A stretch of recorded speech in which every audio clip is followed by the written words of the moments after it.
Bem-vindos a mais uma análise.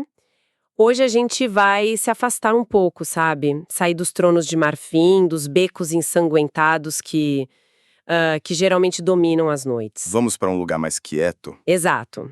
Vamos mergulhar num dos cantos mais obscuros e, assim, secretos do universo de Vampiro à Máscara. Um canto bem misterioso. Muito. A nossa fonte para essa conversa é uma análise super detalhada do canal Narrador de RPG. E a nossa missão aqui é tentar entender uma das facções mais enigmáticas que existem, os Incono. E entender por que uma coisa que é mantida vaga de propósito pode ser tão fascinante. Isso. Mas bom, pra gente começar, acho bom a gente lembrar do palco principal, né? Sim, o contexto geral. A maioria das crônicas de Vampiro gira em torno daquele conflito eterno entre duas seitas gigantes. De um lado, a Camarilla. A política, a aristocracia, a máscara para se esconder dos humanos. E do outro, o Sabá, que abraça a monstruosidade, que trava uma guerra santa contra os mais velhos. São os grandes poderes. Os dois polos. Exato. Mas a nossa conversa hoje, bom, ela vai explorar o que existe no vácuo entre eles, nas sombras mais profundas. E é aí que o cenário ganha profundidade. O propósito narrativo de seitas como os Incono é justamente dar uma camada a mais. Um tempero diferente. Exatamente, um tempero. Especialmente para jogadores mais experientes, que, sabe, já conhecem a dinâmica Camarilla versus Sabá. Já fica um pouco preto no branco. Pois é. Aí você introduz um elemento que não joga segundo nenhuma dessas regras. E muda tudo. Muda tudo. Eles são figuras raras, quase lendas, feitas para ter um impacto, assim, profundo e inesperado na história. Eles adicionam uma camada de imprevisibilidade que pode, revitalizar uma campanha inteira. Eles são o grande e se do cenário, então. Perfeito. O grande e se. Ok, vamos desvendar isso.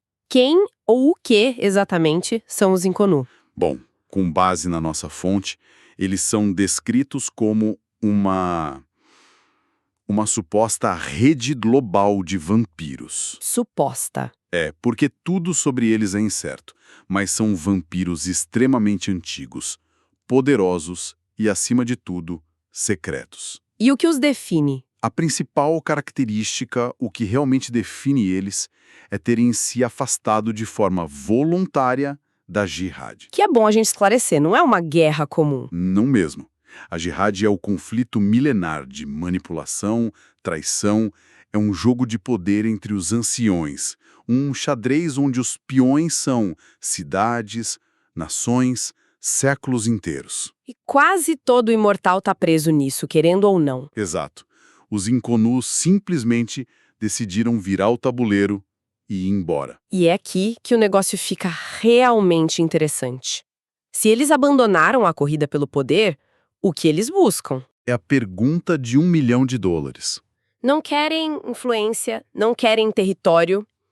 Eles buscam uma coisa, Completamente diferente. quase espiritual, um tal de Golconda. E o fascinante sobre Golconda é que ela é quase um mito dentro do próprio universo do jogo. Tipo, nem todo vampiro acredita que existe. Pouquíssimos acreditam. É um estado lendário de iluminação, sabe?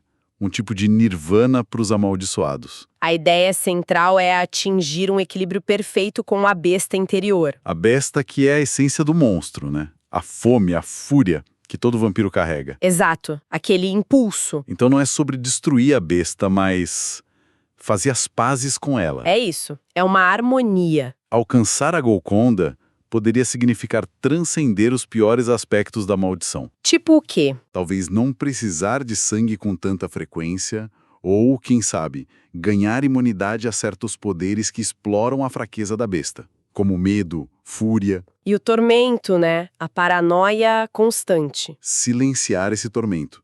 E a fonte ressalta muito bem que o conceito é mantido vago de propósito. É uma tela em branco. Para cada grupo de jogo discutir e explorar o que significa redenção, ou até humanidade dentro de um cenário tão sombrio. Exatamente. Então, de onde veio esse grupo tão secreto? Essas seita de filósofos imortais? Imagino que um grupo que desiste do poder não surge do nada, né? Não mesmo. E a fonte aponta duas lendas de origem, e elas pintam retratos bem diferentes do grupo. Vamos a elas? A primeira é a origem que a gente pode chamar de filosófica, quase nobre. Ela sugere que os fundadores foram próximos de Sauloto. O antediluviano do clã Salubre. Isso. Saulut era uma figura única entre os vampiros mais antigos. Um buscador de sabedoria, não de poder. Ele viajava o mundo em busca de iluminação. Nessa versão, os incomuns seriam os herdeiros espirituais dele. Continuando a busca pela Golconda, longe das guerras dos outros. Exatamente. Essa origem filosófica, ela soa quase idealista demais para o mundo das trevas, não acha? Eu concordo. É uma história bonita, mas o cenário geralmente é mais cínico, mais trágico. A outra lenda deve ser mais sombria, então. Precisamente. A outra origem é histórica e profundamente trágica. A lenda diz que durante o auge do Império Romano, um grupo de Matusaléns... Vampiros de poder quase divino? Exato. Eles manipulavam a ascensão e a queda de imperadores, de senadores, tudo por trás das cortinas. Eram os mestres da jihad daquela era. E deu ruim. Jamais saberia que foram eles. Esse foi o ponto. A maldição dele foi que eles seriam para sempre desconhecidos. Inconnu em francês. Desconhecidos para a era que eles mesmos ajudaram a destruir. Que peso! Uma coisa é ser um vilão, outra é ser um vilão cujo legado é um nada, o esquecimento. Exatamente. E sentindo o peso esmagador dessa culpa, alguns desses vampiros abandonaram os jogos de poder para sempre. Então eles não buscaram a Golconda por sabedoria, como na primeira lenda. Mas por penitência. Uma tentativa desesperada de encontrar uma saída para uma existência amaldiçoada pela própria arrogância. Então temos dois caminhos para o mesmo grupo. Um que nasce da busca pela luz e outro que nasce da fuga de uma escuridão autoimposta. É uma dualidade fascinante. Sabe, mergulhar numa história com essa profundidade. Entender essas dinâmicas de poder, de culpa, motivações que atravessam milênios. Isso exige um tipo de mente muito particular. Com certeza. É preciso conectar história, filosofia, psicologia, tudo para entender a jornada de uma única personagem. E o que é fascinante nisso é como o envolvimento com esse tipo de material afia certas habilidades, sabe? Totalmente. Eu tava pensando nisso. Quem gosta de RPG, especialmente de cenários complexos como este, geralmente tende a ser mais criativo, mais inteligente. E muito envolvido com leitura, com pensamento estratégico. É um exercício constante de conectar pontos. Antecipar consequências, entender personagens com visões de mundo completamente diferentes da nossa. Exatamente. E esse perfil, sabe, criatividade, inteligência, essa paixão por um estudo aprofundado, cara, isso combina muito com o tipo de foco que é necessário para grandes desafios acadêmicos. Totalmente. É o perfil ideal para se preparar para concursos, para provas importantes. Isso vale para vestibular, concurso público, concurso militar, OAB e até residência médica. Se você é estudante e quer se preparar de verdade, entra agora em medicob.com.br, baixa o app e aproveita o maior banco de questões do Brasil com provas anteriores de todas as instituições, questões comentadas, resumos práticos, aulas completas e flashcards prontos para revisar onde quiser. É uma ótima dica. Bom, e falando em indivíduos com foco e conhecimento milenar, vamos olhar para uma personagem específica que a fonte destaca para tornar tudo isso mais concreto. Agora a gente vê na prática. Rebeca. A monitora é de Chicago. A história dela é um exemplo perfeito da jornada de um Inconnu e provavelmente se encaixa mais na origem trágica. Começando pela idade dela. Pois é. A idade dela já dá uma perspectiva. Ela é da época de Jerusalém, antes de Cristo. Uau! Como humana, ela era uma rebelde. Uma ativista que lutava contra a aristocracia local, usava táticas de guerrilha. E esse talento chamou a atenção. Chamou a atenção de um vampiro chamado Elrond, que a transformou. E, como muitas histórias no mundo das trevas, a relação entre criador e cria não deve ter terminado bem. Longe disso. Eles se tornaram amantes, parceiros por séculos, viajaram o mundo antigo buscando poder, conhecimento, mas visões diferentes sobre o futuro, especialmente com a formação da Camarilla, levaram a um conflito terrível. E a briga escalou. Escalou a ponto de Rebeca destruir o próprio Senhor e cometer diablerie. Que é o ato supremo, né? drenar a alma e o poder de outro vampiro. Isso. E apesar da rivalidade, ela o amava. O ato a deixou com uma culpa, assim, avassaladora. Um fardo que ela carregou por mais de 1000 anos. E essa culpa foi o gatilho. Ela virou a personificação daquela segunda lenda de origem. Exatamente. A culpa a levou a abandonar tudo. Ela vagou pelo mundo em busca de equilíbrio espiritual, de uma forma de controlar o impulso da besta que levou aquele ato. E foi nessa jornada que ela encontrou os Inkono. Foi.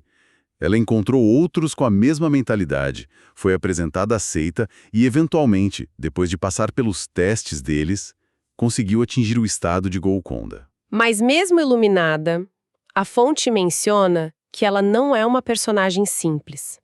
Atingir a Golconda não apagou quem ela era antes. E esse é o ponto mais interessante. Ela se torna a monitora de Chicago. Uma observadora teoricamente neutra. Teoricamente. Isso. Porque em Chicago há um forte movimento de vampiros anarquistas lutando contra o príncipe tirano local. E por causa do passado dela como rebelde humana, Ela se identifica profundamente com a causa deles. E isso cria um conflito interno maravilhoso. a obrigação como Inconnu é manter a neutralidade, só observar. Mas a natureza dela, a história, tudo a puxa para a briga. Então a Golconda não é um estado de paz absoluta. A luta continua, só que agora é interna, contra a própria natureza. Exato. Ela é a prova viva de que a iluminação não apaga quem você foi.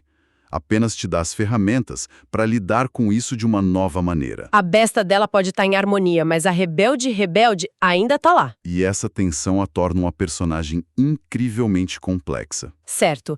Então, o que tudo isso significa na prática? Como um narrador de jogo usa uma facção tão antiga, tão poderosa, sem quebrar a história? É a grande questão. Como evitar que um desses vampiros superpoderosos resolva tudo com um estalar de dedos? A função narrativa deles é a chave de tudo. Eles não são antagonistas comuns que os jogadores podem, sei lá, enfrentar e derrotar. Não são um chefão de fase? De jeito nenhum. A fonte os descreve perfeitamente como um tempero. Eles são uma força da natureza. Um Inconnu pode aparecer, salvar um personagem da morte certa, sem dar nenhuma explicação e desaparecer. Ou pode frustrar o plano de um vilão por motivos que ninguém entende? E sumir de novo. Eles agem numa escala de tempo com motivações tão alienígenas para os personagens que as ações deles parecem, sei lá, atos do destino, deixando todo mundo com aquela pulga atrás da orelha. A fonte também menciona um livro suplementar, Liar of the Hidden, que tentou detalhar mais sobre eles. Isso, foi uma boa ideia. Definir o mistério não corre o risco de estragá-lo? Essa é a grande questão que o material levanta. Por um lado, o livro deu aos narradores muito conteúdo, revelou os 12 líderes da seita, suas histórias. Mas por outro, Por outro, correu um risco enorme. A aventura proposta no livro, segundo a fonte, foca muito nos níveis de poder, em combates épicos contra esses seres ancestrais. ela transforma o mistério numa lista de adversários, então. Exato. Quase como chefes de fase, como você disse. E isso meio que trai a proposta original do grupo, que era justamente não participar desse tipo de conflito. Precisamente. Isso levanta uma pergunta importante sobre narrativa, em qualquer meio. Definir completamente um mistério o torna mais interessante ou acaba removendo justamente o que o tornava cativante? Os Inconnus são poderosos pelo desconhecido, não pelas estatísticas de jogo. Exato. No momento em que você dá um nome, uma ficha e um motivo claro para cada um deles, talvez eles percam sua principal função na história. Então, para amarrar a ideia central da nossa análise, os Inconnus são um conceito tão fascinante porque eles representam a rejeição do conflito central do jogo. Sim. Em um mundo obcecado pela luta por poder, eles são um grupo que escolheu uma jornada interna, quase espiritual. Eles são o mistério em sua forma mais pura. É um contraponto essencial. Se o vampirismo é, fundamentalmente, uma maldição de violência, paranoia, manipulação, os Inconnu representam a busca por uma cura, ou pelo menos por redenção, Eles são a prova de que talvez exista um outro caminho. mesmo que seja um caminho solitário e quase impossível de trilhar. Eles oferecem uma fagulha de esperança, ou pelo menos de alternativa, nesse ciclo infinito de tragédia que define o mundo das trevas. E para a gente deixar um último pensamento, a fonte traz um detalhe, nossa, incrivelmente provocador sobre a busca pela Golconda. Qual? Ela menciona que atingir esse estado não torna alguém necessariamente bom. Ah, sim, lembro disso. Um dos 12 líderes dos Inconum, por exemplo, não busca a Golconda para encontrar paz. Ele a busca para atingir um nível de santidade e pureza que, segundo ele, lhe daria o direito de questionar o próprio Deus. Questionar sobre a falha que é a criação. Exato. Isso muda toda a perspectiva, não? Totalmente. A iluminação não é mais um fim em si mesma, mas um meio, uma ferramenta para um objetivo ainda maior e muito mais ambicioso. Não é sobre escapar da maldição. É sobre transcendê-la para poder julgá-la. E talvez julgar o criador dela. Exatamente. O que nos deixa com uma reflexão final. Se alguém consegue transcender sua natureza monstruosa, que tipo de humanidade se encontra do outro lado? É a paz e a serenidade que a gente imagina? Ou é apenas um novo e muito mais elevado tipo de ambição?